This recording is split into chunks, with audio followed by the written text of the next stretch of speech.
नमस्ते सबैजनालाई। आज हाम्रोमा धेरै पेसेन्टहरू आउनुहुन्छ हैन, भन्नुहुन्छ स्केलिङ गरेपछि दाँत कमजोर हुन्छ, दाँत हल्लिन्छ, दाँत बिग्रिन्छ जस्ता कुराहरू गर्नुहुन्छ। त्यो सबै एउटा मिथ हो है।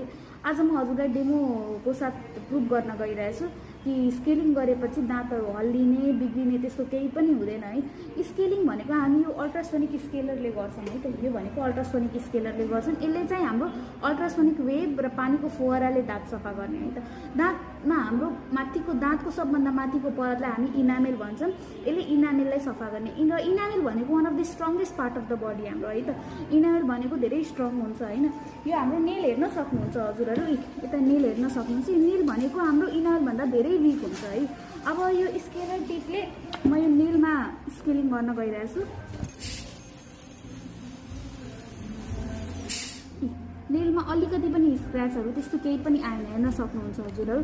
इफ नेलमा स्क्रैच आएन भने दाँतमा कसरी स्क्रैच अदरवाइज दाँत कसरी बिग्रिन सक्छ है। अब आफै हजुरहरू सोच्नु होइन। त्यो सबै एउटा मिथ हो। त्यही भएर मान्छेले के भन्छ त्यस्तो कुरामा नजान, आफ्नो डेन्टिस्टलाई भिजिट गरौँ है। लाइक सब्सक्राइब गर्नु हाम्रो च्यानल। Thank you.